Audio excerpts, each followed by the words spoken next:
This is They Create Worlds, episode 91, Bally, the Road to Fitness. 1, 2, 3, 4. If anybody wants to find me, I'll be in the last place you would look. In a place where people used to be, a land that's called reality. You'll find me there. Welcome to They Create Worlds. I'm Jeffrey, and I'm joined by my co-host, Alex. Hello. We have seen the glorious rise of Bally, and yet we have not discussed a single video game. It's all been arcades and pinball, just like little young me enjoyed playing when I was younger. Except not. And gaming. And gaming. We had to keep gaming. We had to do a lot of gaming between last episode and this episode just to keep up with anything. But since we've been so lazy just sitting here all this time for the last 2 weeks, we need to go to Bally Fitness in order to work off all of that sitting around that we've done. And then we even get to pay a visit to our good friend Donald Trump. Wait, what? That's right. Donald Trump's going to be a part of this story, Jeff. I'm not even kidding. Oh, my. Video games, however, will continue to only be a very small part of this story. Because, as we said in the last episode, we really are focusing on Bally, the parent corporation, and kind of all the tendrils and tentacles that it had extending into all of these businesses. Obviously, video games became a very, very big part of that. Space Invaders, Pac-Man, Galaxian. These are not games that Bally or its subsidiaries created, but they are games that it licensed and imported to the United States. So video games are a very important part of the Bally story. But one of these days, we will probably do an episode that's actually devoted, maybe even a couple of different episodes, devoted to some of the subsidiaries that Bally had working on video games. Bally itself never really released a video game under its label. They were this diversified company, and that wasn't what the Bally name was for.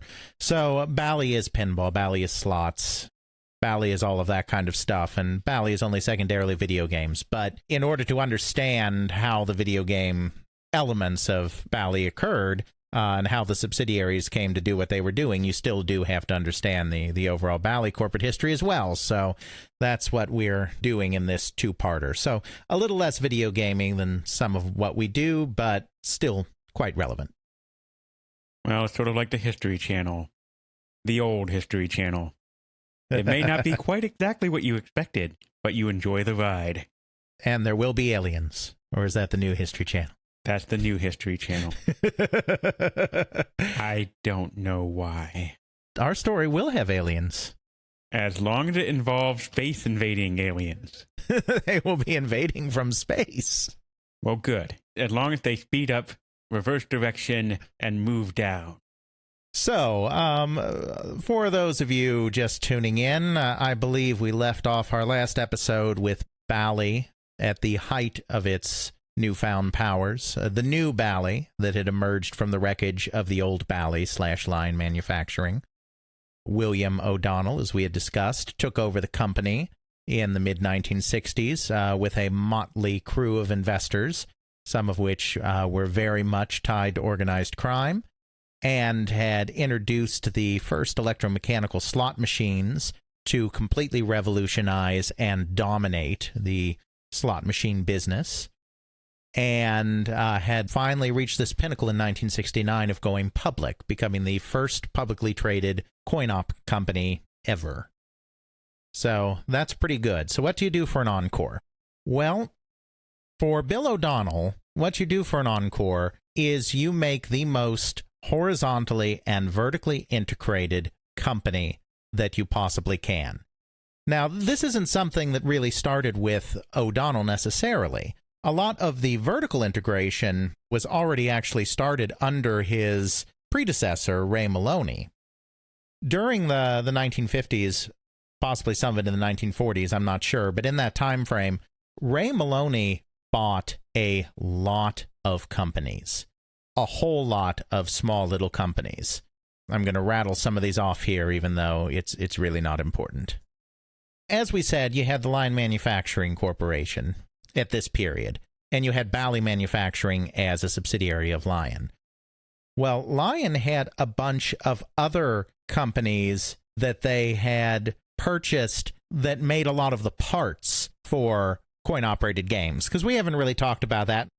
We never really will, quite frankly, but there is a whole infrastructure that goes into creating a coin-operated game, because you have all of these finicky little parts, especially back then before it was all solid state, that are really only used in coin-operated games or other coin-operated equipment that don't necessarily have any other real-world application, but you need hundreds of these little pieces to make these machines work. We're talking coin mechanisms, we're talking steppers, we're talking relays, we're talking solenoids, we're talking all of these little bits that go into making these games.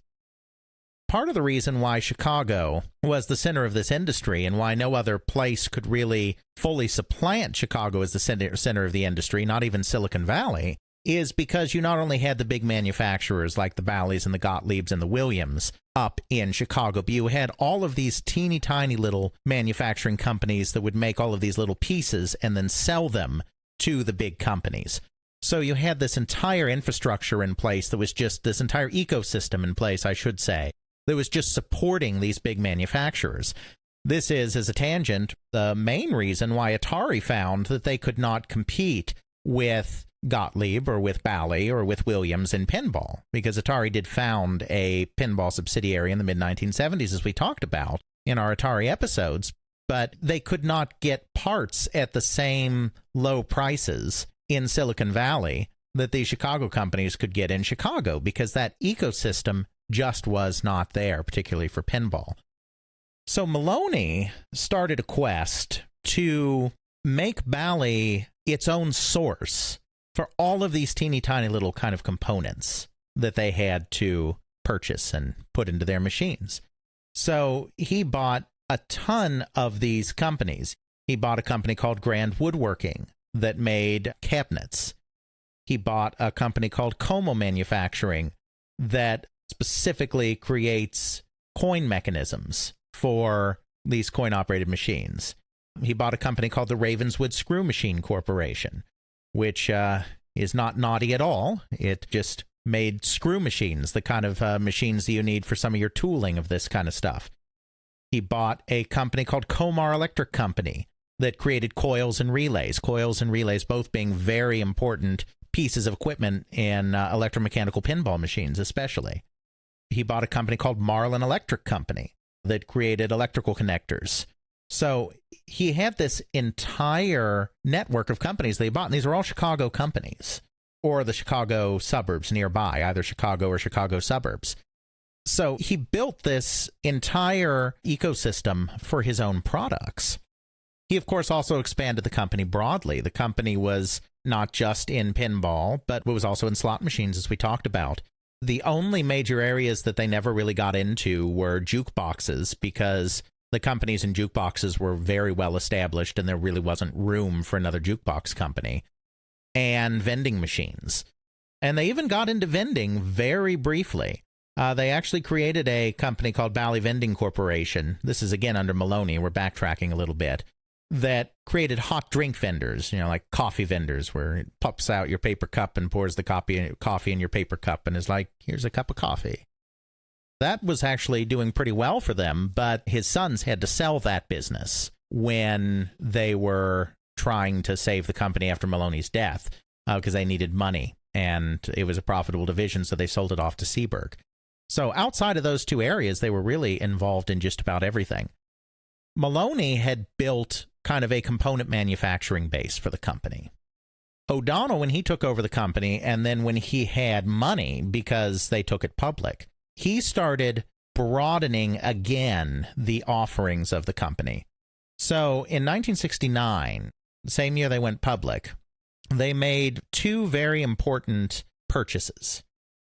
One of them was another cabinet company, Link Smith, which was one of the biggest producers of arcade cabinets.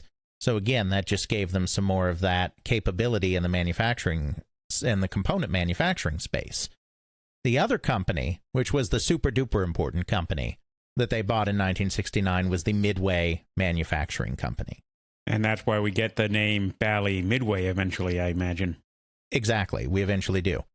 And then, of course, the Midway name persists under Williams. We talked about that part of the Midway story when we did our Williams manufacturing episodes, because all of these companies, and we'll explore this from the Bally perspective as this episode proceeds, all of these companies end up being interconnected in one way or another. So the Midway name, of course, continues to last all the way to 2011, but the Midway of 2011 is not the same Midway that we're talking about here because of all of this corporate shenanigans stuff. These coin-op companies like being complicated, even if none of them are quite as complicated as Sega was. Well, they're all aspiring to do what Sega has mastered. Mm-hmm.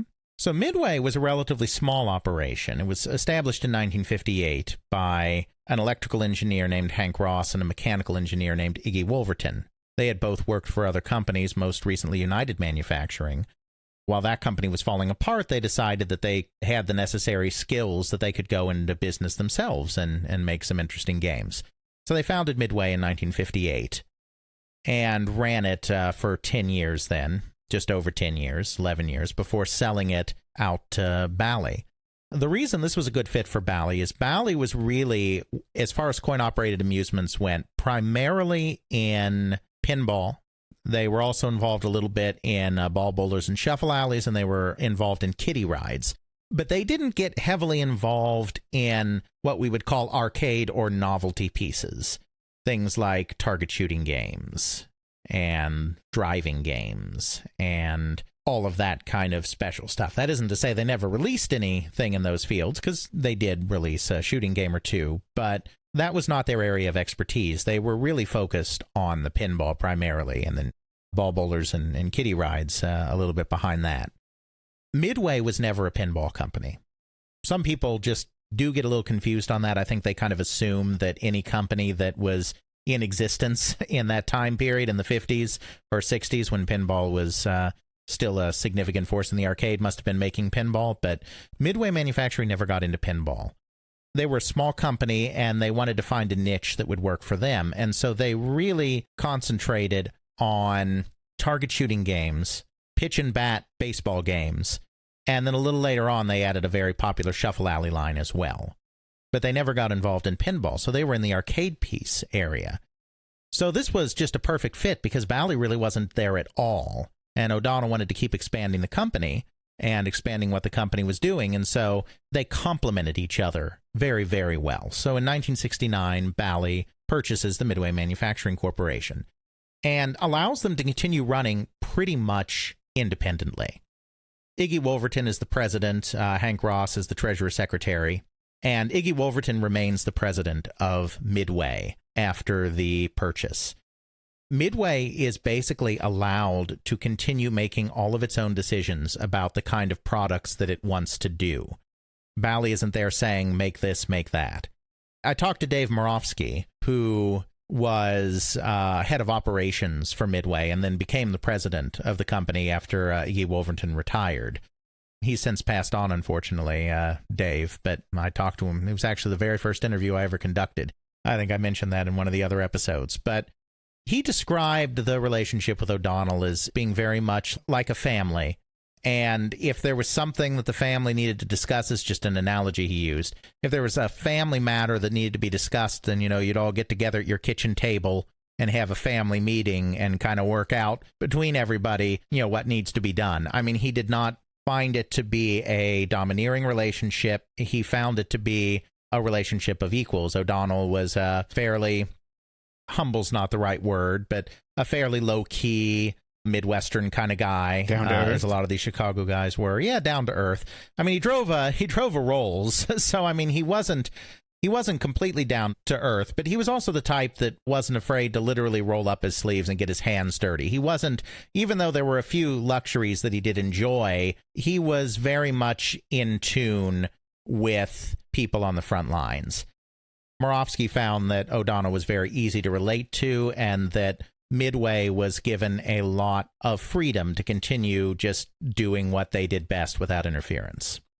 But there was a great compliment there, because now they've got these target shooting games, they've got the good shuffle alley line, they've got the baseball games to go along with Bally's operations, particularly in pinball, and then, of course, slot machines, which is not an amusement.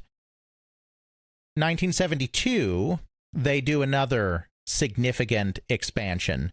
They buy a German company called Wolf Apparattenbau, and they make European gambling machines. Gambling is a little different in Europe than in the United States, or at least it was back then. Now, I'm not in any way an expert on European gambling, so I'm not going to get too far into the weeds on this, but slot machines were regulated in Europe well before they were regulated in the United States, because there had been strict gambling laws in Europe, in places like France and the United Kingdom, that even predated electromechanical. I mean, laws that go back to the 17th century and the 18th century and the 19th century prohibiting gambling. Now, in the 20th century, a lot of those laws were relaxed. You know, slot machines, one of the things that really fueled Bally's growth in slot machines was when the British government relaxed restrictions on slot machines in pubs, which meant then that every pub in the United Kingdom suddenly filled up with slot machines. And, of course, a lot of those were Bally machines because Bally was such a big company. So that's not to say that at this point slot machines weren't legal, but they went through a long period of time where they were not legal. And because of that, European companies had come up with their own kinds of gambling devices that were separate from slot machines and roulettes, even though those also existed. So Wolf Apparattenbau created wall machines. I don't know what all they made. I mean, some of the wall machines are kind of similar, actually, to Pachi slot and pachinko and some of that kind of stuff in Japan, because Japanese devices like pachinko and Pachi slot actually took a lot of inspiration from the wall gambling games that were being done in Europe. But that was a whole nother area of gaming that Bally wasn't in at all, because Bally was an American company. So in 1972, when they buy Wolf Apparattenbau, again, that, just like buying Midway, that opens up a whole nother category of machines that they're not involved in, and a whole nother revenue stream for the company. Now, to be clear, when you say wall machine, we were talking about ones that are actually installed on the wall of these pubs and bars, not sort of like cabinets that are on the floor so much. Correct. I'm sure there must be some videos of some of these that can put in the show notes. I mean, there's certainly pictures of these things online, and I'm sure there's probably video as well.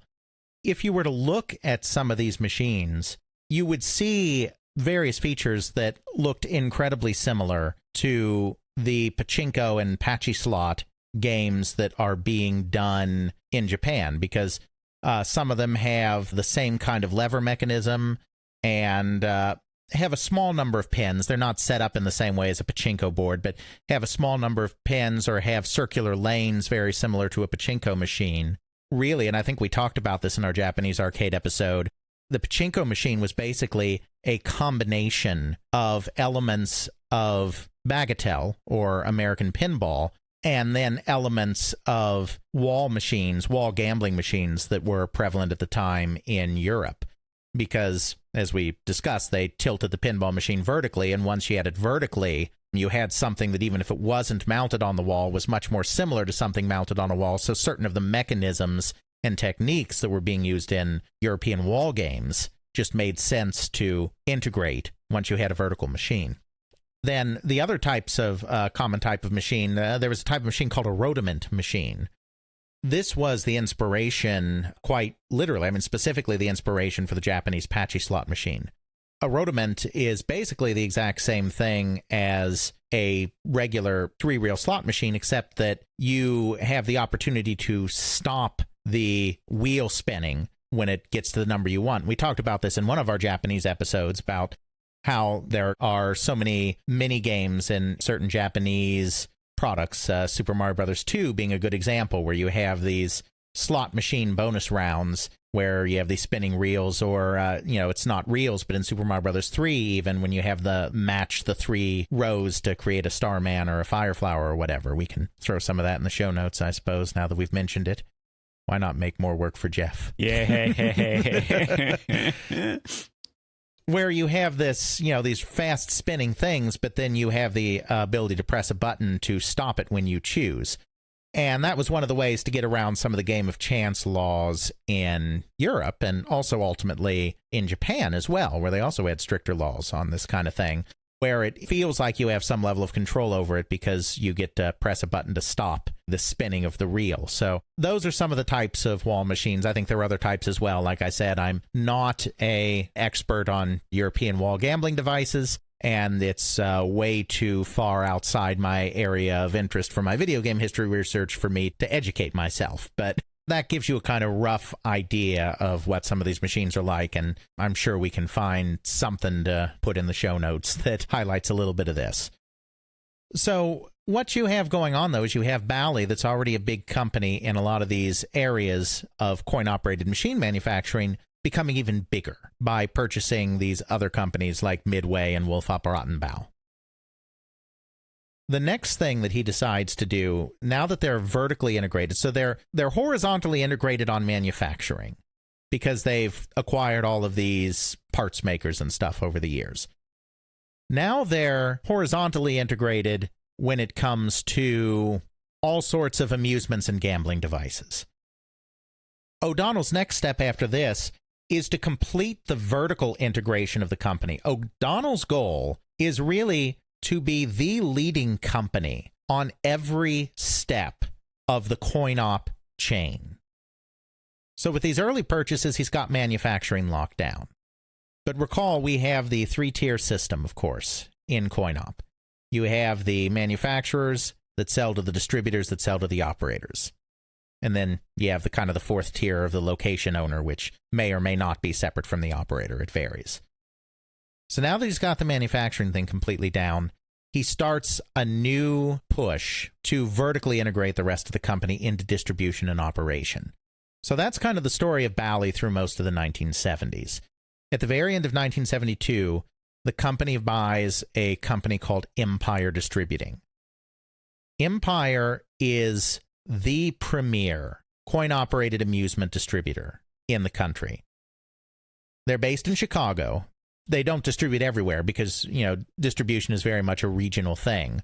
But they're based in Chicago, and their territory is kind of in that area of, northern Illinois, Milwaukee, all of these areas. And because they are a major distributor right where the manufacturers are, they have become one of the big tastemakers in the industry. It's kind of, if Empire thinks a game is going to do well and is going to be a hit and buys a lot of them, then that's kind of a sign to smaller distributors in other parts of the country that this is something they should be paying attention to as well. They're run by a guy at this point named Joe Robbins. We talked about him before because he later goes on to be co-president of and then sole president of Atari's coin-operated games division a little later on after this, getting in on the manufacturing side. But he is known as one of the major tastemakers. He has a good nose for what games are going to be successful. He didn't found Empire Distributing. The founder was a guy named Gil Kitt. He joined it a few years later, but he's been with the company for decades, since the 1950s, I believe, and is just one of the finest distributors in the country. So Bally buys Empire in December of 1972, and Joe Robbins becomes part of the board of directors of Bally. And so now they have a major inroad into distribution. They also set up international distributors as well. So during this period of time, kind of between 1969 and 1972, they purchase or establish, some places they buy and some places they found, distributors in Belgium, France, Australia, and Hong Kong. So they're setting up a lot of their own international distribution during this time period. They've got domestic distribution starting with purchasing of Empire Distributing. In 1974, they purchase American Amusements, which they renamed to Aladdin's Castle. That sounds familiar. Yes. Aladdin's Castle was the very first truly successful shopping mall arcade. And we talked about this in our arcade game episode. But the arcade was an inner city thing. The arcade was something that you put in a building downtown where there's going to be lots of foot traffic and a high turnover, and people come in and play your games. That classic inner city arcade had been in decline for decades because the American population was moving into suburbia, and suburban locations that you might put some games in, like bowling alleys or discount stores, would take a small number of games, often more oriented towards kids. That's really all they would want. So this is the point, when the bar trade, the same trade that was fueling the jukeboxes, the bar and tavern trade, became the major portion of arcade game sales. The arcade, even though we still colloquially call them arcade games, the arcade was no longer as big a part of the picture. And the reason for that is you needed a place with high turnover in order to make that work. Now, shopping malls came into existence starting in the late 1950s, were rapidly growing through the 1960s, but shopping malls did not want anything to do with arcades. Arcades have had, and probably always will have, this reputation as being seedy. This is the place where the ne'er-do-wells hang out. This is the place where teenagers are playing hooky from school if they're the bad teenagers. They're usually dark places, and so it's easy for people to hide out there in the corners and smoke if they're underage and not supposed to be smoking, and there's very little supervision. They're just not considered wholesome places. So shopping malls, these brand new, gleaming, shining centers of American suburban commerce that they were at the time, did not want to in any way be associated with this kind of clientele. So then this guy, Jules Millman, who I'm sure we talked about in our Arcade Evolution episode, comes along, and he notices, because he works for a distributor, another big distributor based in Chicago called Worldwide Distributing, one of Empire's big competitors. And he comes to feel that there really is a natural link between a commercial space like a shopping mall and an arcade, and that with the amount of people going through and the opportunity there, that can be very profitable. So he decides to tailor the arcade experience in a manner that a shopping mall owner will be more open to the whole idea. He decides to pay full-time attendance to be there at all times. He puts in strict rules, no eating, no drinking, no smoking, and has the attendants there to make sure that those rules are enforced and make sure that they are actually enforcing those rules. He makes sure that these places are kept clean and they're kept reasonably lit. I mean, you'd never want an arcade to have just completely bright lights, even pre-video, because you've got all the flashing lights and everything on the individual arcade machines, and you don't want to dilute that. But they're at least not going to be poorly ventilated, dimly illuminated, smoke-filled hangouts for ne'er-do-wells. They're going to feel like something that's more modern and something that's more acceptable. It takes him a while to find a mall that will take one of his arcades or allow him to try out this new concept because, like I said, there's all this skepticism about arcades and how awful they are. But he finally finds a shopping mall in the Chicago area that is having trouble filling all of its space. And so they're like, well, we might as well take a chance on this. It does well enough that other malls start becoming receptive to his ideas. So he slowly starts expanding this concept, kind of one shopping mall at a time. Well, here's another opportunity then for Bally to get involved in operating, to get involved in another area of the business. I should back up and say that Bally at this point had already purchased another organization called Carousel Time that was a operator of games primarily in stores, like in discount stores and places like that. They weren't in shopping malls. But Carousel Time, which had been founded in the 1950s, was kind of doing some of the same stuff before Aladdin's Castle, but in different locations. So they buy American Amusements, Millman's company. Millman calls his arcades Aladdin's Castles, but the company is called American Amusements. And then O'Donnell merges American Amusements and Carousel Time, these two operations of his, together. And now they have this really, really dialed in operating network. Now, there's only a couple of dozen Aladdin's Castle arcades when they take it over, but Bally, with their money, because they've gone public, they have a lot of money, starts a massive, massive expansion of Aladdin's Castle. So by the end of the decade, there are hundreds of these things. They're by far the leading shopping mall arcade chain. Not every single arcade in a shopping mall is part of a chain. There are still independently run arcades as well. But as the shopping mall arcade concept becomes more and more widespread as the 1970s go along, and then, of course, the late 70s, early 1980s, when Space Invaders and video games just makes the whole thing blow up, Aladdin's Castle is at the forefront of that whole thing during this entire time. He's got a major distributor. He's got a major operator. He's bought a couple of major manufacturers to fill in holes where the company is not already existing.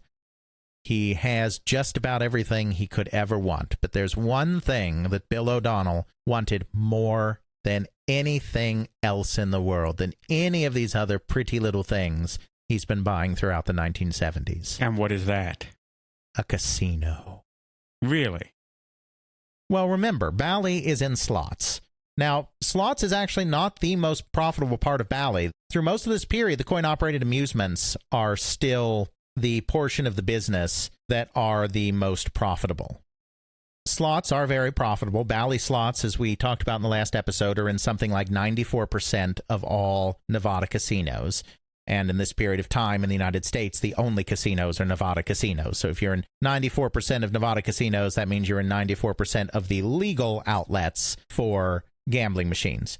I'm sure they probably had similar domination of illegal and gray market outlets for these machines in other parts of the United States as well. But as a publicly traded company, you don't talk about that. So, I mean, they're the dominant force in slot machines, but as much money as you can make supplying slot machines to all of those companies, you can make a hell of a lot more money operating those slot machines. That's where the real money is, in gambling machines. Not selling, but operating. And who are the operators of gambling machines? I mean, the big ones are casinos. Nowadays, with more lax gaming laws, the answer is, every single bar and restaurant in America has, feels like, or not all of America, but in states that have legalized it, have 4 or 5. I can remember when our own state of Illinois legalized slot machines and gambling machines in bars and eating establishments, and suddenly all of these places had built these little side rooms that said must be 18 or older. Cross with the magical gaming vote. machines. Yes. But at this time, if you're operating a slot machine, you're most likely a casino. Now, the whole casino thing was a real conundrum for Bally. O'Donnell wanted to be involved in that business, but since he was also the primary manufacturer, he didn't want to create a situation where casino operators saw Bally as a serious existential threat to their business. Because if Bally is both their primary supplier of machines and is running their own casinos, then that means that Bally can potentially wield monopolistic powers where they sell themselves their own slot machines at cost and jack up the price on slot machines for everybody else, and then are able to create a situation where their casino is more profitable than the competing casinos.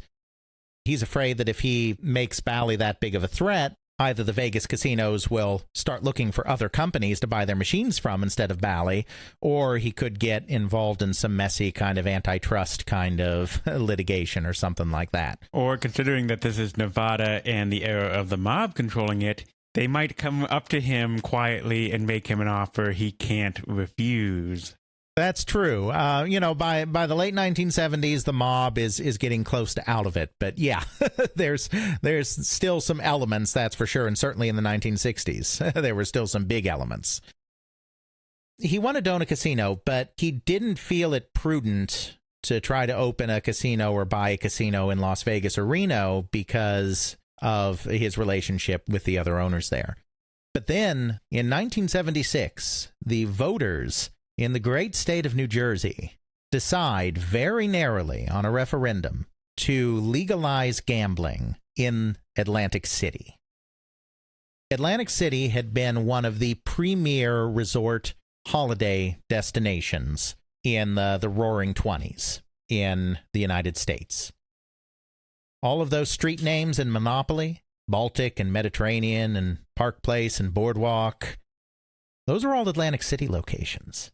That's what the basis of the Monopoly board was, because that was the luxury community with all the luxury hotels and all the great luxury entertainments. That was the mecca for East Coast wealthy people as a vacation and resort destination. Of course they would be. They have 4 railroads there after all.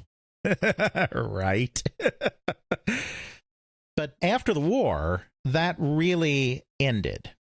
Once you had highways and automobiles and suburbia, that kind of changed the way people went on holiday. People didn't necessarily have to go on holiday at a place that was right next to them, because with better automobile travel or even air travel, you had a lot more options of getting to someplace else, some entirely different place in the country quickly.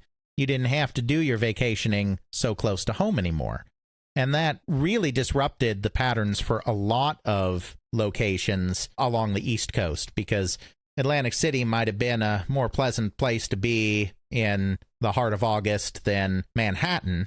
It's still the northeast of the United States, which isn't exactly the most pleasant of places when it comes to weather. Now that it's much more attainable to go to Florida or California or some of these other places, you didn't need those close-in resorts like Atlantic City anymore. And so Atlantic City went into a massive, massive decline. Gambling at this point was still something you could only do in Las Vegas. And Las Vegas isn't exactly the nicest place in the country either. It's in the middle of the desert. At least it's dry there. Right, it's a dry heat. Now, I'm not talking about whether Las Vegas is a nice place to visit or not when I say it's not a nice place. I just mean that, climatically speaking, in a time before all of these places had air conditioning and all of these comfort trappings, Las Vegas wasn't necessarily the best place to go. I mean, it became the center of gaming and gambling more because that's where the mob could get away with it than anything else, I think. Not that I'm an expert on that history.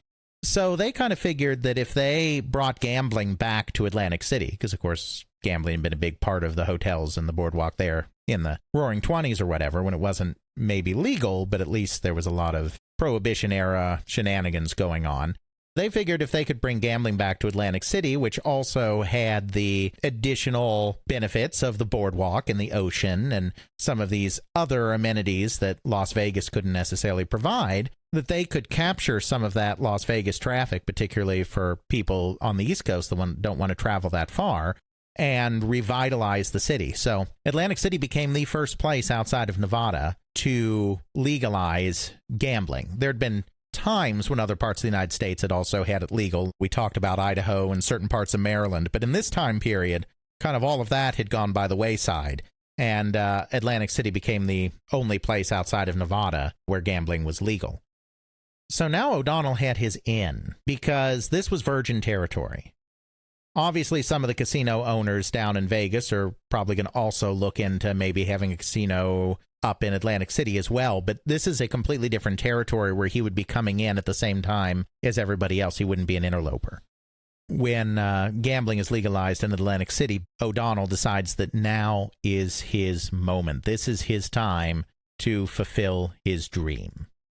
So in June 1977, Bally establishes a new subsidiary company called Bally Park Place, with the goal of building a casino called Bally Park Place in Atlantic City that will be operated by Bally. Subsequently, they start buying up land. They lease an old hotel called the Marlborough Blenheim. They purchase a second hotel next door called the Dennis Hotel. They also buy up a few other plots of land that are directly adjacent to these two buildings. They tear down the Marlborough Blenheim and do a major renovation on the Dennis, and they start some new construction. And their goal is to make the grandest casino on the Atlantic City Boardwalk, Bally Park Place. Target opening date is 1979. Actual opening date? Also 1979. But there's one little problem. By this time, both in Las Vegas as well as in Atlantic City, the mob has been largely chased out of the casino business. And the way the mob was largely chased out of the casino business was through extensive regulation by government entities, gaming boards, that actually had some teeth to them. I mean, Nevada had a gaming commission even back when the mob was in charge. But like I said, I don't know the history, but I assume they were easily bribable or whatever. I don't know all that history, but by this time, the gaming boards in both Nevada and Atlantic City are real gaming commissions that are really looking at individuals and whether they have any ties to organized crime, and they are not letting you have a license if you have ties to organized crime. So Bally applies for its license, and it does not receive it. They are turned down for a casino license. Few things going on here. We talked about how the purchase of Bally by O'Donnell was largely funded by individuals that were related to organized crime. We particularly talked about Abe Green and Barnett Sugarman, who were the front men for a distributor called Runyon Sales that was actually owned by Jerry Katina, who was the boss of the Genovese crime family, one of the 5 families of New York organized crime. O'Donnell probably really didn't know about this. We talked about that. And as soon as O'Donnell figured out that Katina had stock in the company, he found it out 2 years later in 1965, they bought him out, so he was out of the company. Well, just because he was out of the company doesn't mean that he was necessarily out of association with Bally figures. Now, O'Donnell himself was probably not in with organized crime. Because of the business he was in, he certainly knew some people and certainly occasionally had some dealings with people that had ties to the mob, because in those days, you couldn't avoid it altogether. The public image of Coin-Op as being completely tied to the mob has never been true. The manufacturers never really had mob ties in a big way. I don't think the majority of distributors did, though some did. A lot of the operators did have organized crime ties. So there were some shady figures lower down in that 3-tier system here and there. But on the whole, Coin-Op really was separate from organized crime. Coin-operated amusement, obviously. We're not talking the gambling side. But they were there, and because Bally straddled the amusement and gaming sides, there were more tangential ties with Bally than most. And a lot of these ties came through Sam Klein. We talked about Klein in the last episode. He was one of the major backers of O'Donnell's purchase. He was actually the largest shareholder in the company when the smoke cleared on that purchase, and was the executive vice president of Bally Manufacturing after that purchase by the O'Donnell Syndicate. Well, his ties with Katina went way, way back. Klein had been a vending machine distributor back in the 1950s. At the end of the 1950s, he sold out his vending company to a guy named Lou Jacobs, who was largely involved in the stadium concessions business, I believe. Well, at that point, Lou Jacobs, who knew Katina, they kind of got together with Klein and were like, we would like you to find us other opportunities, find us other companies that we might want to invest in. They ended up not doing business together, so Klein never formally entered business with Katina at this point. This was about 1960. But he knew Katina, and they continued to socialize. They knew each other professionally, but they also had a personal relationship. How big a personal relationship, I don't know. But the point is, he was friends with the guy. He knew who Jerry Katina was. Everyone knew who Jerry Katina was. It wasn't innocent. He knew who that guy was, and he had business and personal dealings with him. So he's not running Bally, but he's very, very influential in the Bally company. So actually that caused a big problem when Bally was seeking its gaming license from the Nevada Gaming Commission in 1976. So this is a couple years before Atlantic City. They were being investigated by Nevada to get a permanent license as well. They passed O'Donnell. They didn't have any problem with O'Donnell. But they ruled that Bally could not get a license as long as Klein was associated with the company, because it looked like his ties to Katina were very widespread. So Klein was actually forced to leave Bally in 1976. Not only stop serving as an officer in the company, but I mean, he had to divest his shares, because when they say you can have no association with organized crime, I mean, they mean organized crime cannot be invested in you either. So Klein, since he was ruled by the Nevada people to be an organized crime figure, even if just a minor one, had to completely divest his shares in the company as well as resign from the company. So they got through that by the skin of their teeth by dumping Klein. But then when they were going up for their Atlantic City license a couple of years later, they started looking at O'Donnell. It may be that now that Klein wasn't there to kind of be the obvious beacon of activity, now that he wasn't a distraction, they started looking at O'Donnell more closely. Again, I don't think O'Donnell really had truly deep organized crime ties. But there were a couple of red flags that came up in the second investigation. There were two main things. First of all, when O'Donnell first took over the company, before they went public, before Money Honey, before the profits really started rolling in and they had the money they needed to do this massive expansion, Remember, O'Donnell and his people bought what was then Line Manufacturing out of not quite bankruptcy, but getting pretty darn close to it.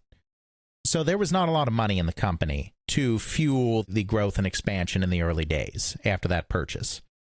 So O'Donnell and Klein was a big part of this as well, borrowed money to facilitate the early growth of the new company in the mid-1960s from the Teamsters Central States, Southeast, and Southwest Areas Pension Fund. That doesn't quite sound legal. Well, no, I mean, the loans were legal. Getting loans from the pension fund is fine, but anyone who knows much about organized crime knows that the Teamsters in the 1960s and their pensions in the 1960s were rife with underworld ties. You know, Jimmy Hoffa, he was in charge of the Teamsters. He was neck deep with the mob. He was probably killed by the mob. I mean, never find his body at this point, but he was assuredly killed by the mob. I mean, the Teamsters were neck deep with the mob. So Klein, again, was using his underworld ties in order to get them these loans from the pension fund to do the expansion, to buy their building and do some of the early expansion. So that was a real kind of organized crime tie. And again, it was mostly through Klein. It wasn't so much through O'Donnell.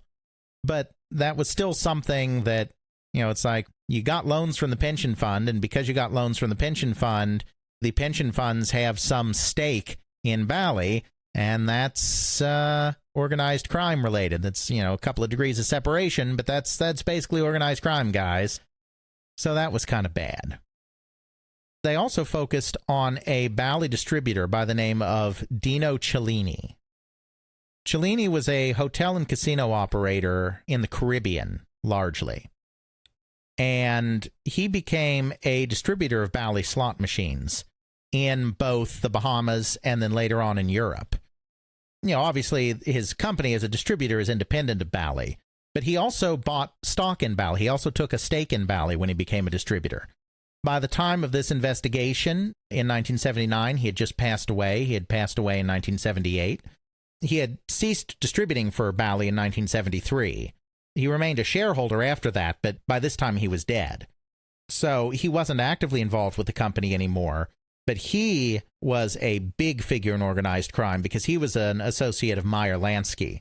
Meyer Lansky was a legendary mob figure and one of the key financial people and one of the runners of Murder, Inc. and all of that. I mean, this was top-tier organized crime, and Cellini was a casino operator on Lansky's behalf, particularly in the Caribbean.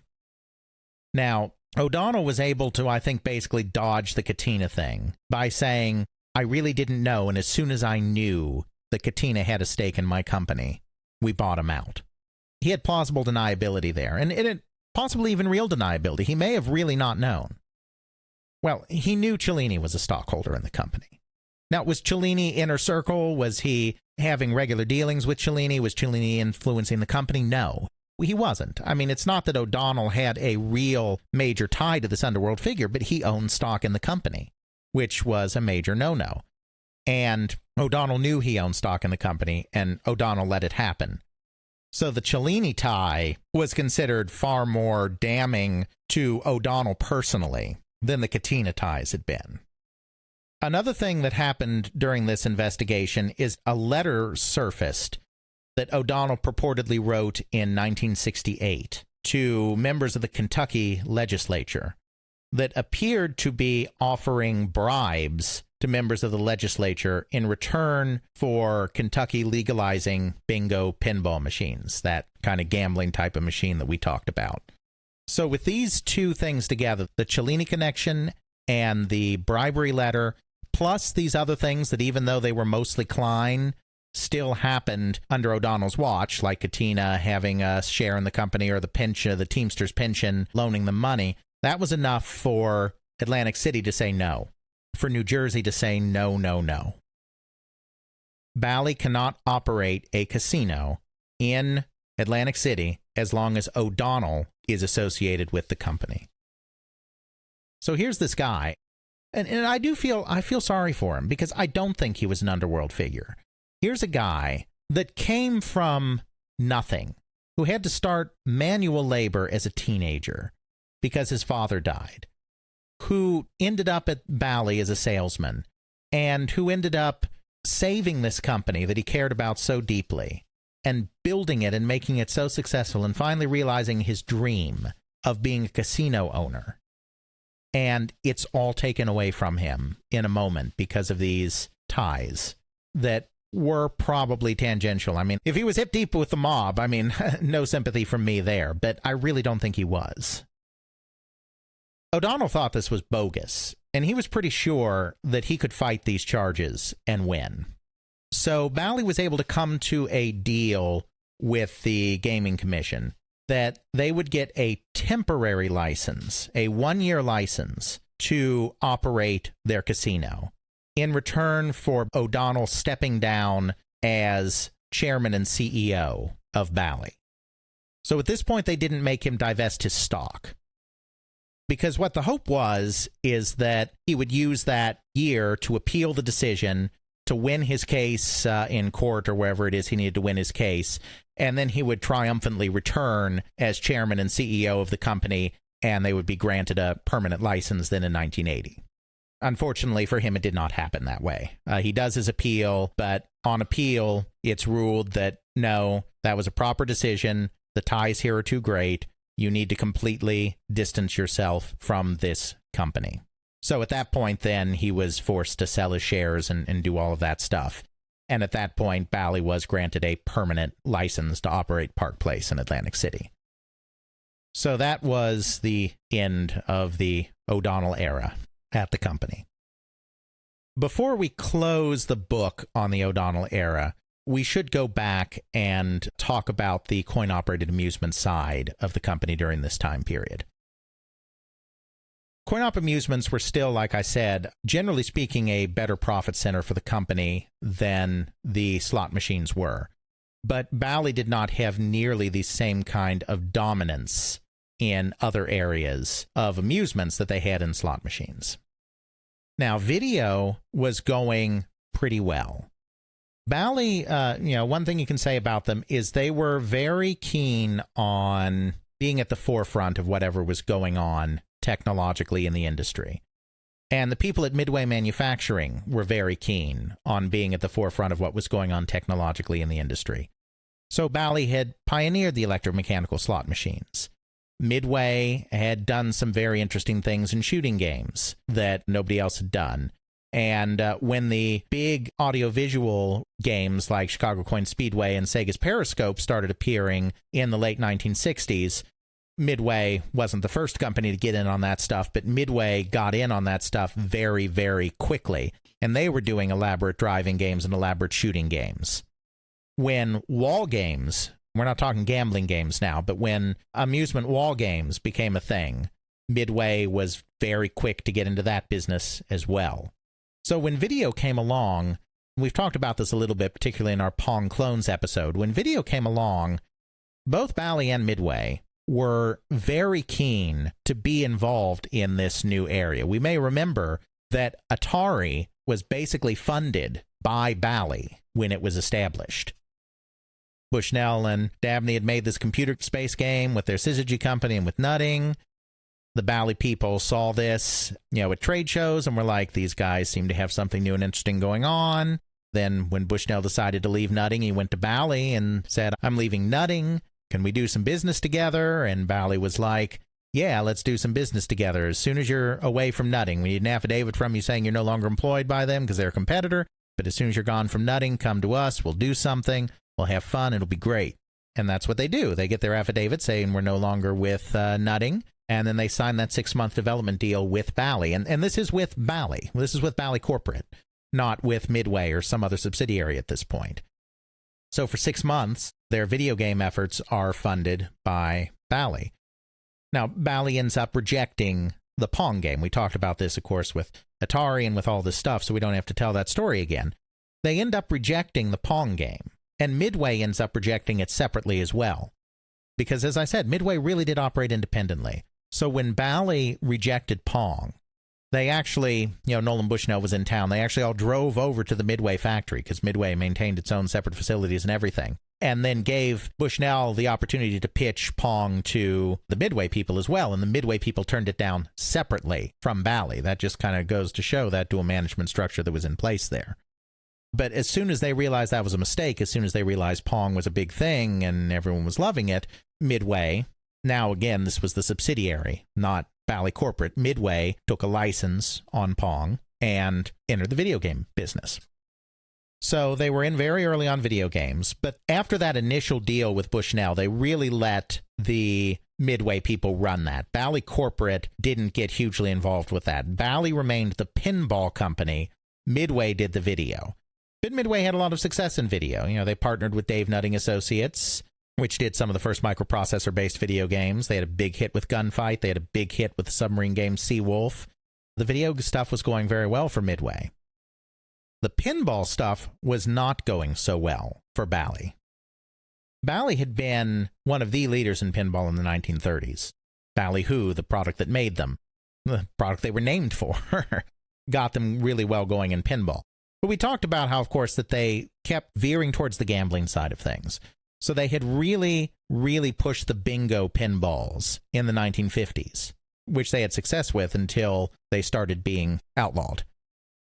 So at that point, they went back to traditional pinball tables. They started making traditional pinball tables again, but by this time, they were ridiculously far behind Gottlieb and Williams. So they were a distant third.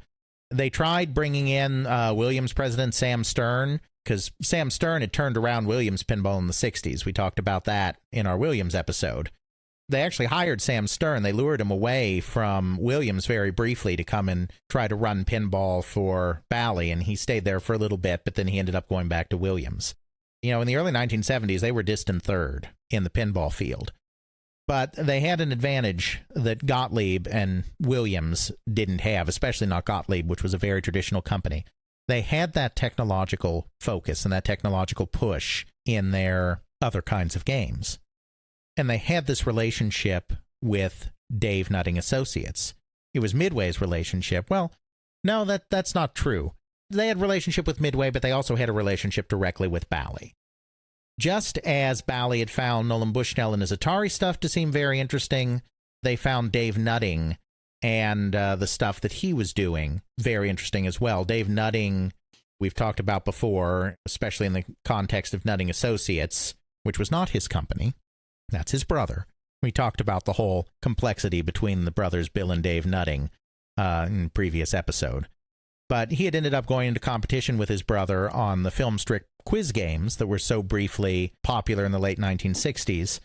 When that quiz game market fell apart, he adapted the film strip stuff into some target shooting kinds of games using film strip. He was kind of selling those in the early 1970s.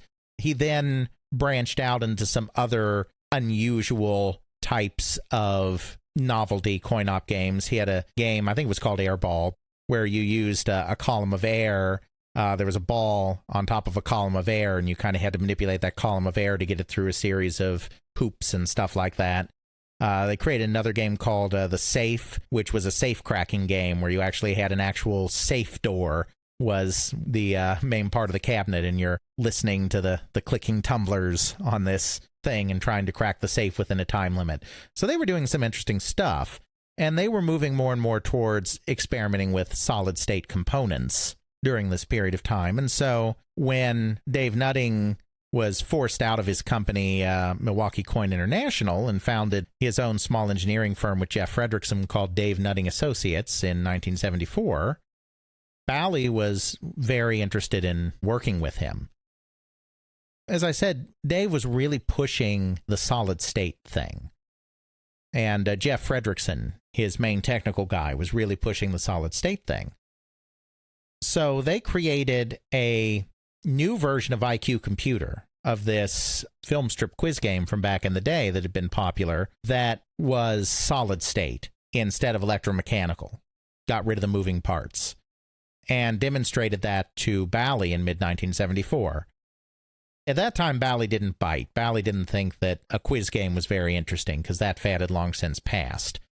But at the same time, they were also working on a solid-state pinball machine. we've talked about this before because we've talked about pinball evolution. We've talked about all of these things, but it's hard to overstate how wonderful it would be to have a solid-state pinball system. Because pinballs are full of moving parts like steppers and relays and solenoids that are really finicky and are really easy to break down. And these things are all connected by an absolute rat's nest of wires that can also have shorts in them and this and that going on. You take the play field off of an old electromechanical pinball machine, and you've just got a rat's nest down there of things ready to break. Oh, yeah. I've seen these kind of boards out there before. There was a local place. I'm not sure if I ever took you there. No, and now it's gone. And it's gone now, unfortunately, or at least it's no longer open to the public. Right. The guy had about 3 or 4 sheds full of pinball. You could pay some amount, and then for the weekend, you had free play for a good 6 hours or so.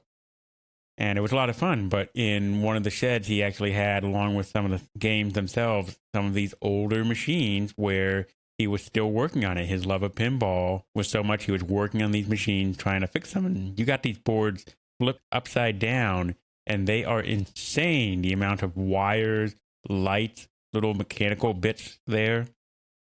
My cousin's, his wife, has Fireball, right, which we've talked about before. That thing, I don't know if that is actually solid state yet or not. That's a solid state game. Even at a solid state game level, it is still insanely complex and still had a lot of little fiddly bits to it.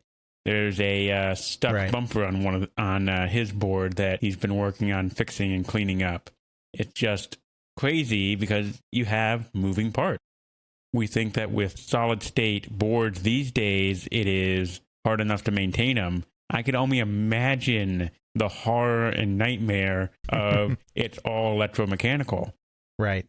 Electromechanical to solid state is akin to the leap with the early Bally slot machines going from the just gears and clockworks to electromechanical. Absolutely. I mean, it's a huge jump because you can consolidate most of that functionality into just a little black box that has a PC board in it with a microprocessor and supporting hardware. And Dave Nutting Associates and Jeff Fredrickson at Dave Nutting Associates produces the first viable solid-state pinball system. There were several companies that were looking into it at the same time. Atari was looking into it. Ramtech, which was a video game company, was looking into it. But Dave Nutting's was the first viable system, or Jeff Fredrickson's rather. He should get the credit, and Dave Nutting gives him the credit for it as well, because he was the electrical engineer. Dave Nutting was an industrial designer. But they created the first system, and they demonstrated it to Bally in 1974. Now, Bally decided not to take it. They decided that they would rather create their own system than license from Dave Nutting and have to pay him a royalty. They wanted something that they could patent and control themselves. So they didn't release the first solid-state pinball. Dave Nutting then actually took his system to a small company in Arizona called Merco, and they created the first solid-state pinball.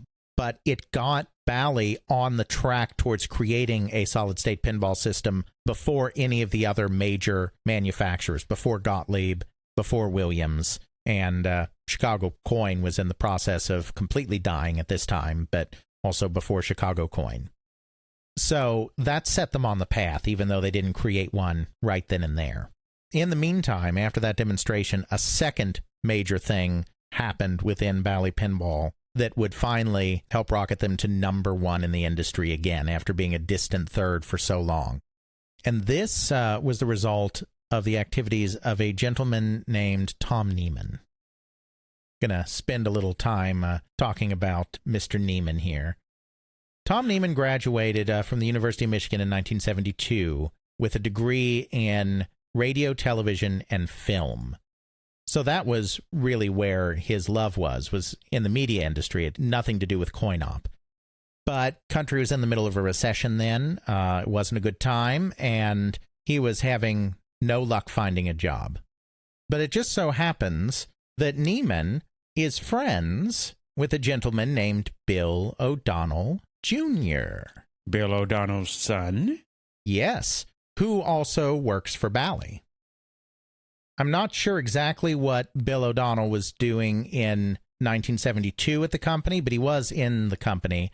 And before the end of the 1970s, he would actually become the head of the pinball division of Bally.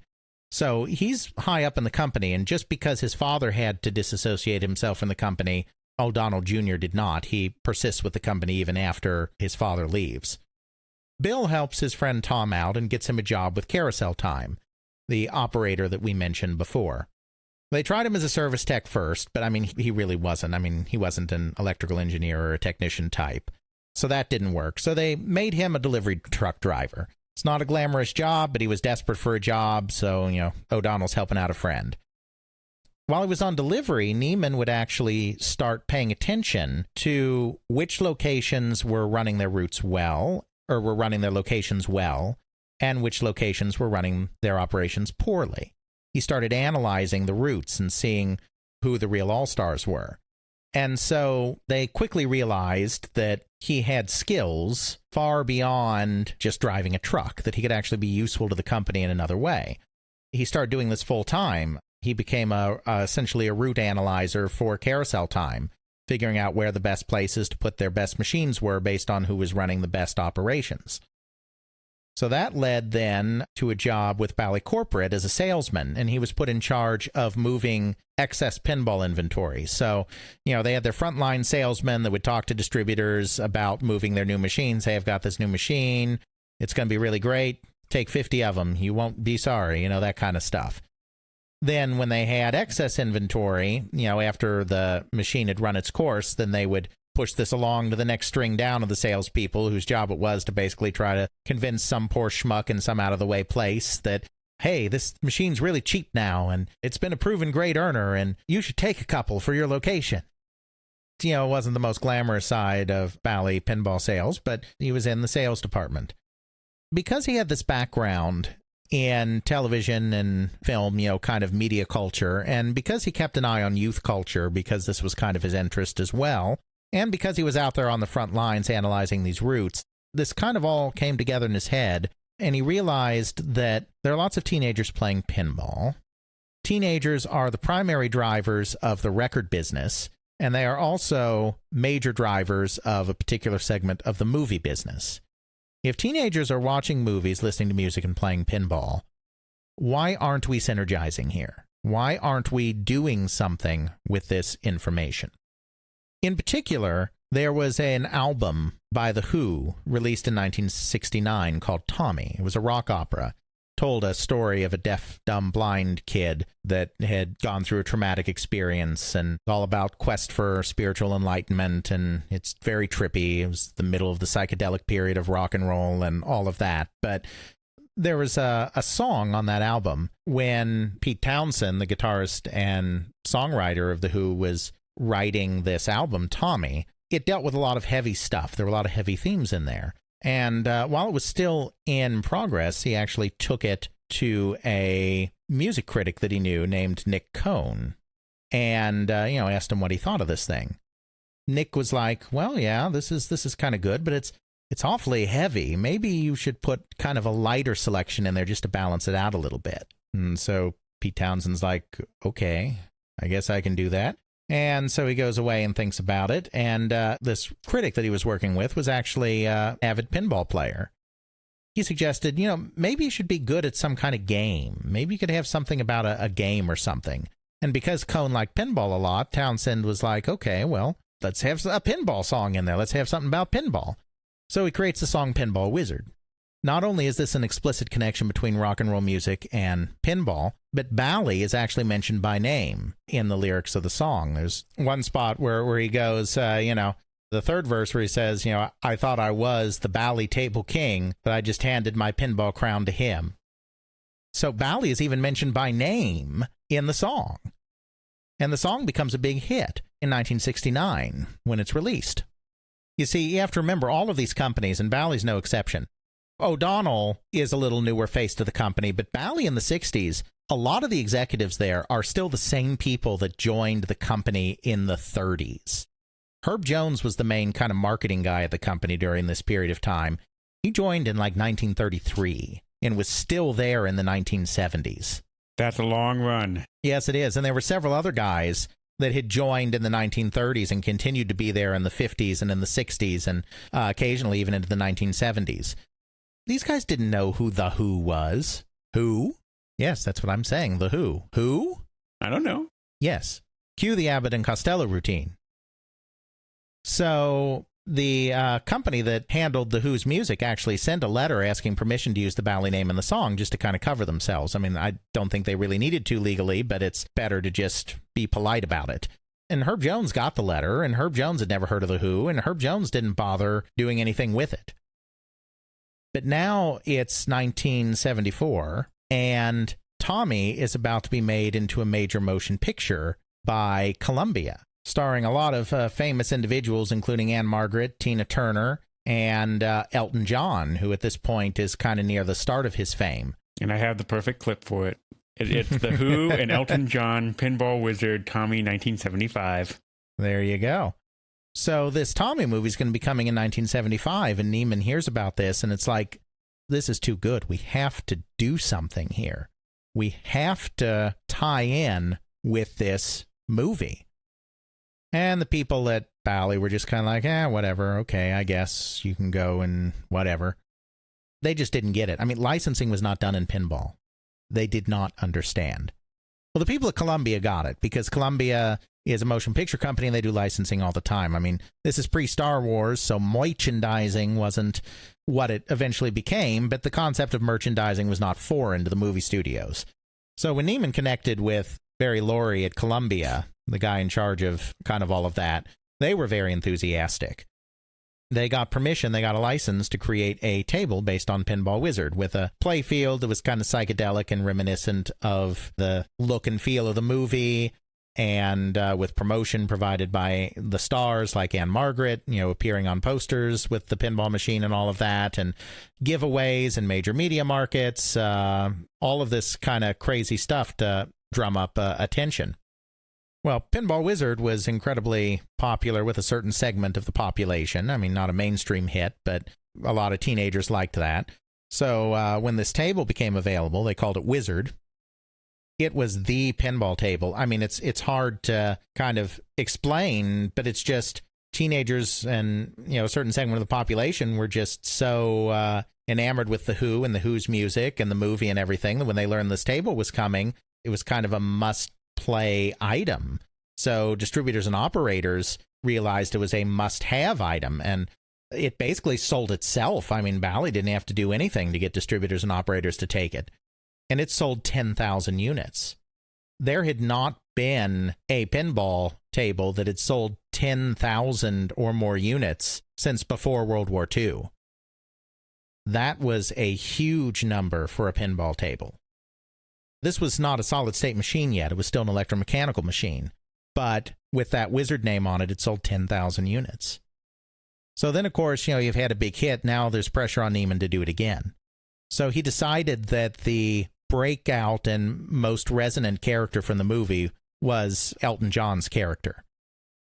So he went to Elton John's management and said, hey, let's do a pinball table deal today. Let's do an Elton-themed pinball machine. And his management were receptive to that. They titled it after his new album that was just coming out at that time, Captain Fantastic and the Brown Dirt Cowboy. But really, even though they named it after the album, it really had nothing to do with the album. It was really the look and feel of the cabinet was more based on Elton John's character in the Pinball Wizard movie. Well, the Captain Fantastic pinball table sells 16,000 units. That's 6,000 more. Yep, sets another new post-war record. So now it's clear to everybody in the business, licensed tables are the way to go. So this is the point where everything in pinball starts becoming licensed, to the point that you have very, very few tables that don't take a license. Doctor Who, Star Trek The Next Generation.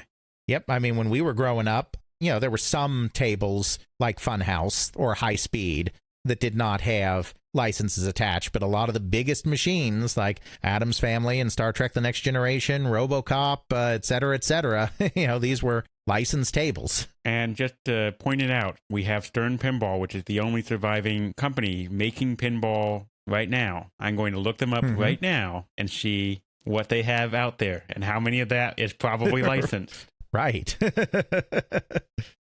We have Black Knight, Sword of Rage, so that's an independent. We have The Munsters, that's an old 60s television show. The Beatles, everyone likes The Beatles. Yeah. Deadpool, Deadpool's popular. Iron Maiden, another popular franchise. Mm-hmm. Even that Black Knight table, that's calling back to the classic Black Knight table that Williams did. So even though that's not a license, because it's not like the Williams table was a license either, that's still a callback to an existing pinball brand. So as you can see, licensing and cross-merchandising is still very big in the industry. So at least 3 of those 4 machines are actual licenses and one's a callback. Right. And of course, some of the other machines that they've done in past years are, they did an Elvis one, they did a South Park one, they did a Game of Thrones one. I mean, most of what Stern does is licensed tables. And a lot of what the industry did in the 70s, 80s, and 90s was licensed tables. And it all came back to Tom Neiman and this Wizard table and this Captain Fantastic table. And I do think it really was largely a generational thing, because it wasn't just at Bally. I mean, at this period of time, a lot of the executives were still old guard executives that had entered the industry in the 30s and 40s. And you just did not have the same licensing culture generally in the 30s and 40s. So this was just something that the old people in the industry had never really considered before. But once you got young blood in like Neiman, that's when this started, and it did not stop. So Tommy and Captain Fantastic rocket Bally to the top of the industry. They are now number 1 once again in the industry, and they stay that way for several years. Williams eventually overtakes them, but for the next few years, they are number 1 in the industry. They keep themselves on top because then they finally release their first solid-state machines. They first saw the technology in 74, didn't bite on it then. The first solid-state machines come out in 1975, but they have various problems. Their small manufacturing runs from small companies. There's production problems. They don't really go anywhere. So in 1976, at the very end of 1976, Bally is finally done creating their own solid-state pinball system. And they release their very first solid-state game, a game called Freedom. It's not a very noteworthy game, and it was a conversion, actually. It had originally been an electromechanical game. They rushed out a solid-state version of it right at the end of the year in 1976. It only had a modest run, so it only sold 1,500 units. But after that, all of their games start being solid-state games. So in 1977, they release a game called Knight Rider that's solid-state that sells 7,000 units. Then they release an Evel Knievel game. Evel Knievel was like ridiculously popular in the 70s. The stuntman, the motorcycle stuntman that used to try to jump buses and canyons and usually ended up hurting himself rather than actually accomplishing anything. But he was hugely popular. There's a reason that he's referenced a lot in the early Simpsons episodes. Oh, yeah. So they got the Evel Knievel license and sold 14,000 units of that, another massive blockbuster. The game that was really the game changer, though, in solid state wasn't even a licensed game, but it was from Bally. It was a game called 8-Ball. It's released in September of 1977. So there are 2 things about solid-state pinball. We talked about the one. For the operator, it was great because there were fewer service headaches. The major advantage for the pinball player was scoring memory. Because pinball, particularly since the 1960s, pinball was a game where you're targeting certain parts of the board. You're hitting this target, you're hitting that target. If you hit these targets in a row, you get this score multiplier. If you hit this spot at the exact moment, you get that score multiplier. And as you trigger more of these score multipliers, every time you hit a target or whatever, you get a bigger score. Pinball is also a competitive game. Most pinball machines are set to allow for either 1 or 2 players. And if you have a 2-player game, then the 2 of you are competing to get the best score. Well, the way a 2-player pinball works is that first player 1 plays one of their balls, and then once they lose that ball, then player 2 plays their first ball. And you alternate back and forth because obviously you don't want player 2 getting bored by just sitting there for 20 minutes while player one is playing through all of his balls if he's a good player. Well, with the electromechanical stuff, there's no memory. All of that is analog. All of that score multiplier stuff is being kept track of by literal gears or other parts inside the machine that are rotating and twisting and all of this. Your score multiplier only lasts for the duration of your one ball because everything has to reset for player two, and there's no way for the machine with just electromechanical parts, no sane way, no cost-effective way for that machine to remember where all the score multipliers were set on your previous ball because it had to reset everything. So you had to start over every time. In 8-ball, Bally took advantage of scoring memory for the first time to save those multiplier states. So in a 2-player game, even though you were alternating your ball back and forth, when it was your turn again, all it had to do was recall all of those multipliers from memory. Bam! You get to take off right where you left off. That was obviously an incredibly popular feature. Yeah. That made 8-ball, even though it didn't have a license, the must-have machine everywhere. 8-ball sold 20,320 units. Yeah, that's a bit. That is another new record. That record does get overthrown. The best-selling pinball machine of all time is Williams Adams Family. We talked about that in our Williams episode. But that only sold, 1,000 or so more. It sold like 22,000. I forget off the top of my head. We give the correct number in the Williams episode. That only sold 1,000 or 2,000 more than 8-ball did. I mean, this shows you that this is something that, oh my gosh, the kids are really going crazy for. At that point, it's clear that Solid State is here to stay, and Bally is going to be the big company. In 1978, they released another massive hit. They released a Playboy-themed machine. So, that's a little naughty, a little risque, I guess. I mean, PG, because teenagers play these things. But still, that machine had a great deal of allure because of the Playboy brand, and it has all of these special scoring memory features and all of that from Solid State. So it sells 18,000 units. I mean, Bally is just releasing hit after hit after hit after hit that sells tens of thousands of units. Williams and Gottlieb also have some machines during this period, obviously, that do very well and sell a lot of units, but Bally remains the table king, until video wipes out pinball.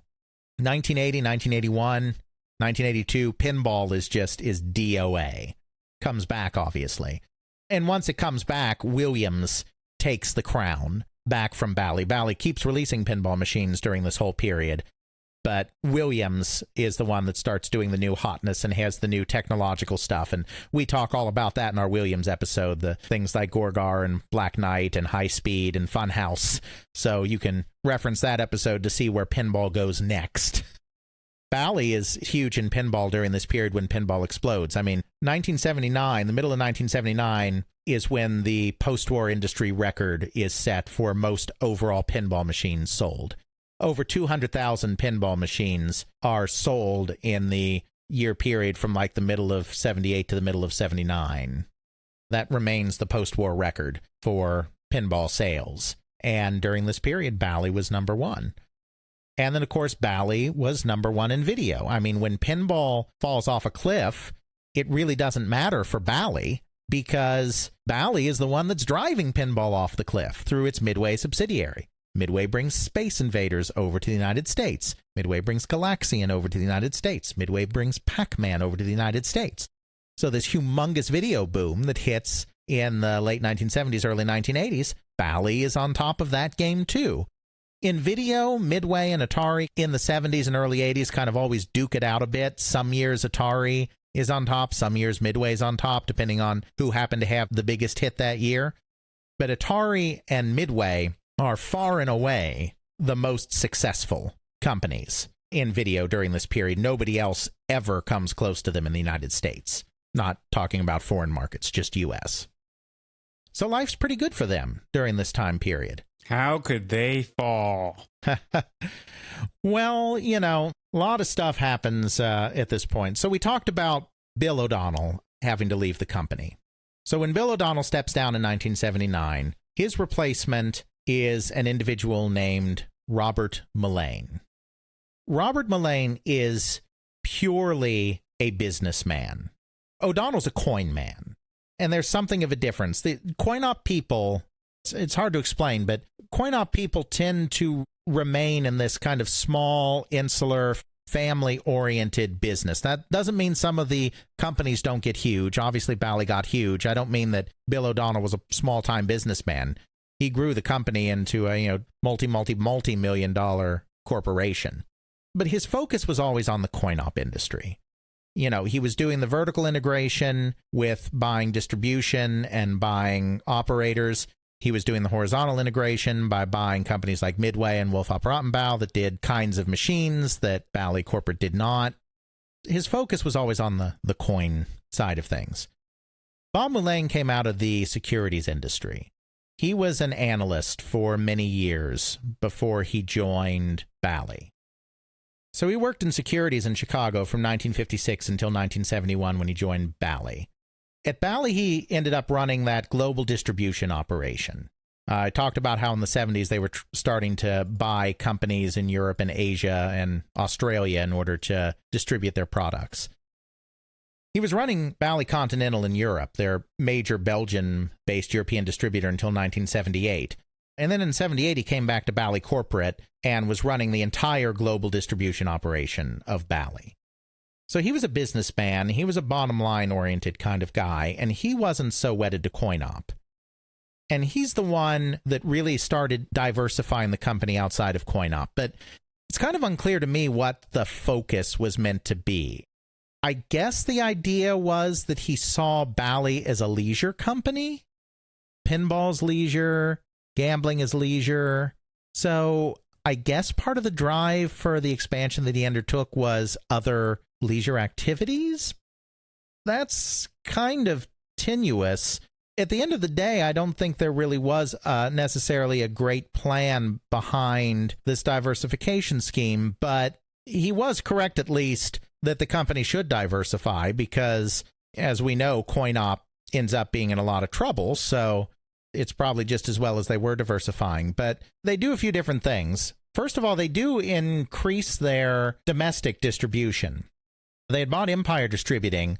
They bought several more companies to create a national distribution network. They bought Advanced Automatic in San Francisco, which had actually been Atari's first distributor, turned it into a Bally office. They bought an office in Arizona that they turned into a distribution operation. They bought an office in Boston, I think it was, somewhere in New England, and they turned that into Bally Northeast. So they created a nationwide distribution network, continuing that process of having vertical integration in the field. But they also started looking outside of coin-op. In 1982, by 1982, remember, they are making tons and tons and tons of money. And they're making over $100 million a year now because of the video boom being so big. So they have cash to spend. In 1982, they buy two companies. They buy Six Flags Corporation, Six Flags Amusement Parks.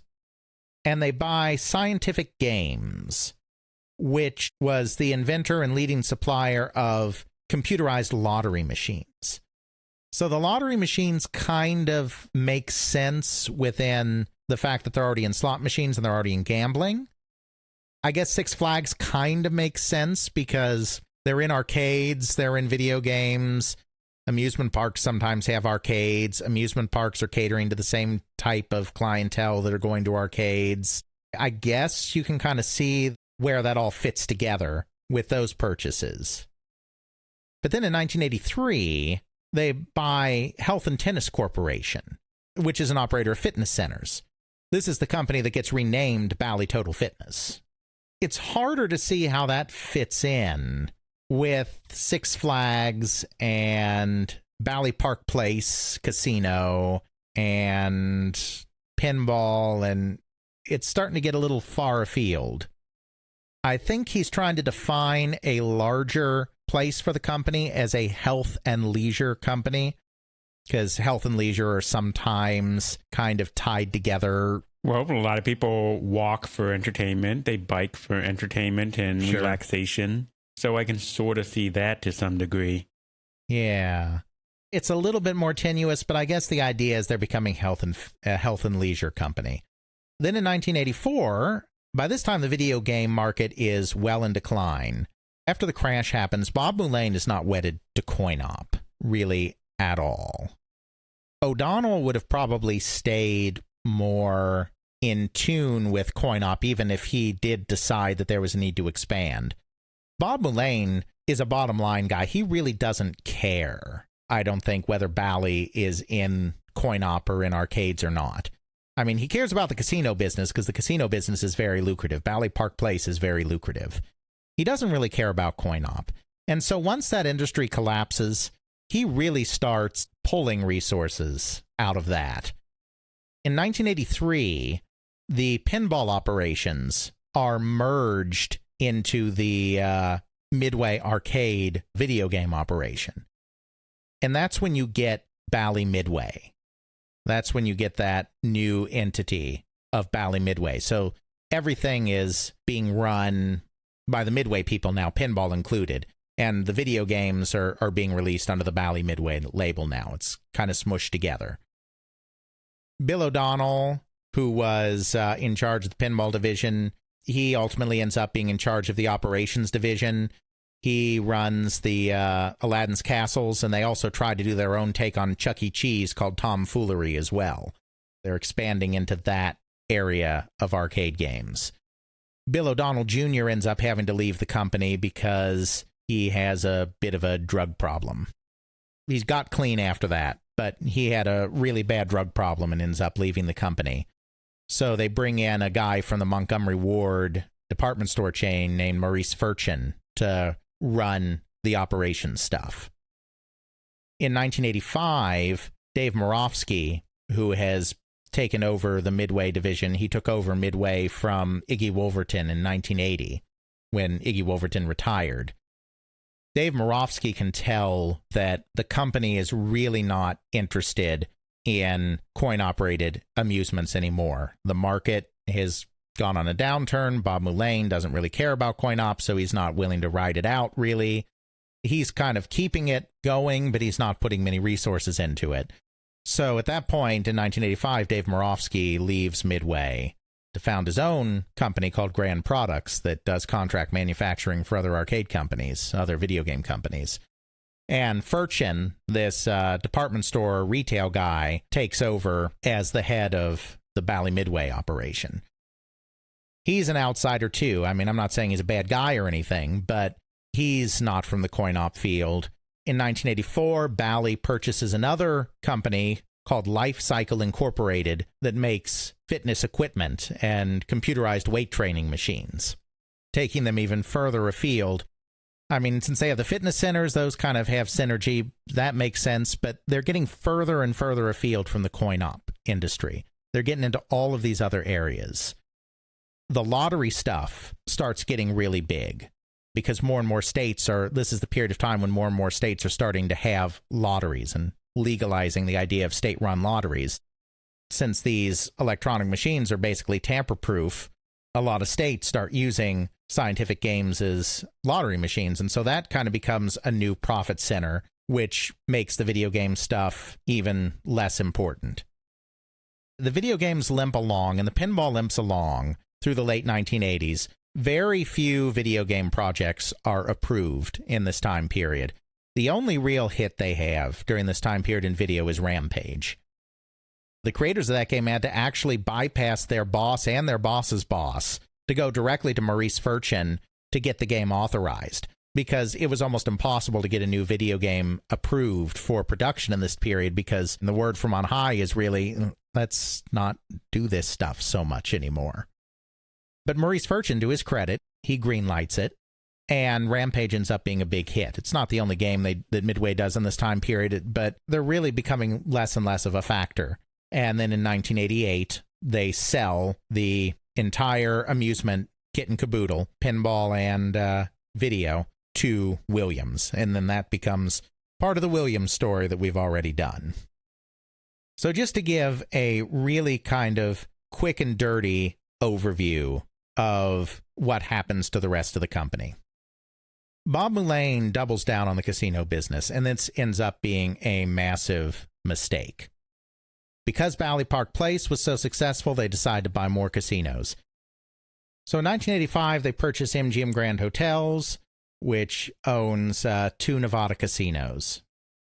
At this time, the Atlantic City market is becoming more and more competitive. Bally Park Place is still profitable, but there's a lot more competition in that area. And one person who really wants to move into the Atlantic City casino business in a big way is one Mr. Donald Trump. Trump, this is where he enters the story, actually ends up buying up to 9.9% of Bally because he's getting involved in the casino business in the Atlantic City area.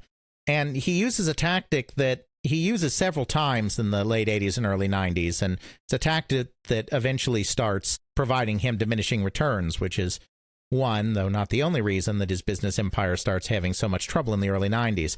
Basically, what Donald Trump would do is he would buy a stake, relatively small stake in a company like Bally. Then he would say that he wants to move into this business area and he's going to take control of said company so that he can move into that on that business. He really has no intent of taking over the company, but by saying that he's going to take over the company and threatening it, he forces a response from the company, and generally speaking, the company buys him out, and then he makes a profit. Short-term capital gain. Now, after a few rounds of this, people catch on and don't play around with that anymore. But this was early in this tactic, so Bally fell for it hook, line, and sinker, and actually not only buy him out, but also decide to buy another casino in Reno, the Golden Nugget, as a defensive move to block Trump from getting a foothold someplace else. I mean, Trump basically, conned them into giving him a lot of money and expending a lot of their money, trying to maintain a position that they didn't even have to maintain. Because of this whole situation with Trump, the company takes on a lot of debt.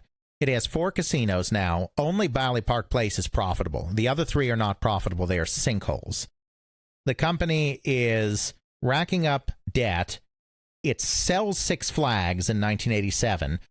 Six Flags had never been terribly profitable for it, and now they needed the money because they're going into debt on their casinos.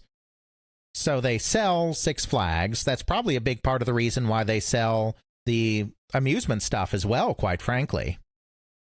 I mean, they're no longer big in the coin-op stuff, but this gives them extra impetus where it's like, we need some money, we need to sell off divisions. Yeah, they sell off Six Flags, they sell off the coin-op stuff. Because of the disaster with the casinos, none of this really helps. And so by 1990, the company is in really bad financial shape. That is the end of Bob Mullane. Mullane is forced out in 1990 because the company is hemorrhaging money. A new CEO is installed in his place, named Arthur Goldberg, who was actually the largest shareholder of the company, so he kind of used the situation and his share in the company to get himself installed at the head of the company. Over the next few years, between 1990 and 1993, they sell off most of their divisions.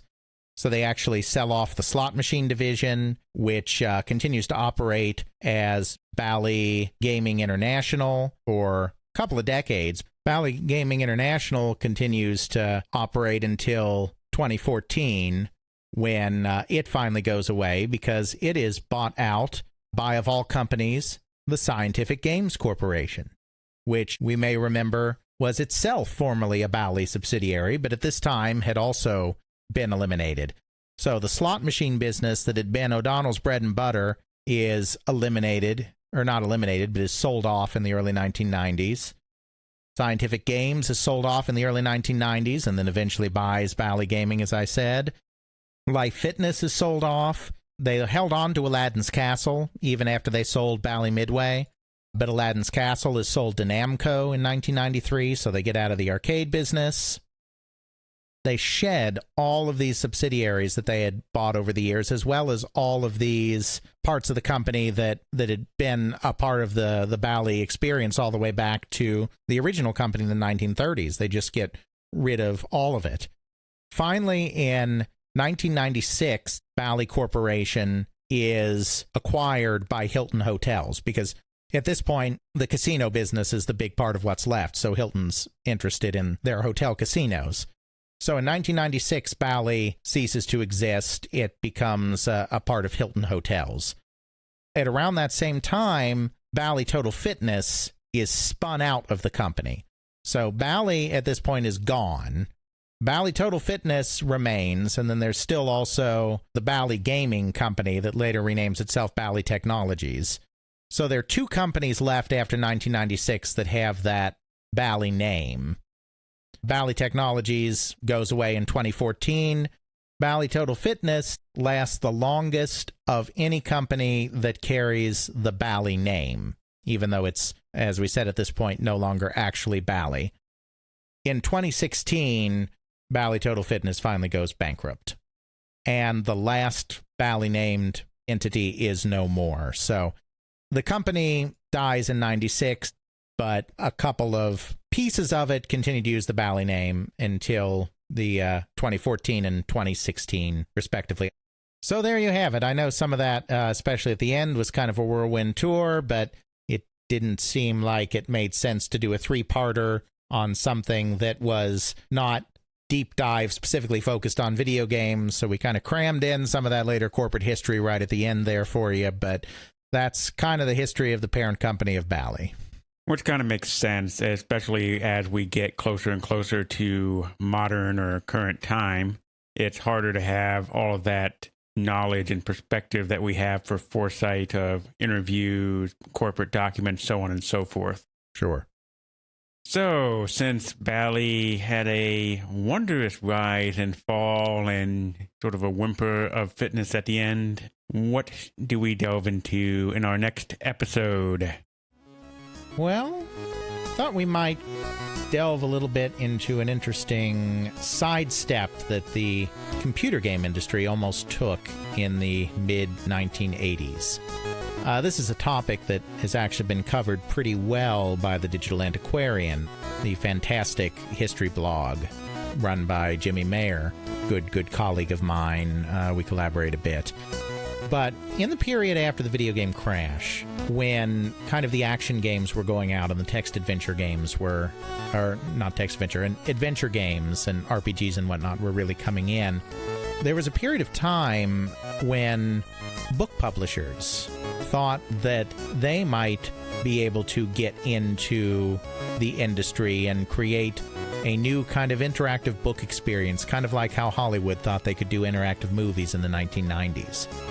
And this whole so-called bookware movement has not been covered in a lot of places, though, as I said, the Digital Antiquarian has done a very good job of it. So I think that next time maybe we should take a look at this whole crazy, brief, but interesting phenomenon of bookware that hit the computer game scene in the early to mid-1980s. All right. So they have books on computers now. Next time on They Create Worlds. Check out our show notes at podcast.theycreateworlds.com, where we have linked to some of the things that we discuss in this and other episodes. You can check out Alex's video game history blog at videogamehistorian.wordpress.com. Alex's forthcoming book will be released through CRC Press. Email us at feedback@theycreateworlds.com. Our Twitter is TCW Podcast. Please consider supporting us on Patreon at patreon.com/theycreateworlds. Intro music is Airplane Mode by Josh Woodward, found at joshwoodward.com/song/airplane mode, used under a Creative Commons Attribution License. Outro music is Bacterial Love by Rolla Music, found at freemusicarchive.org, used under a Creative Commons Attribution License.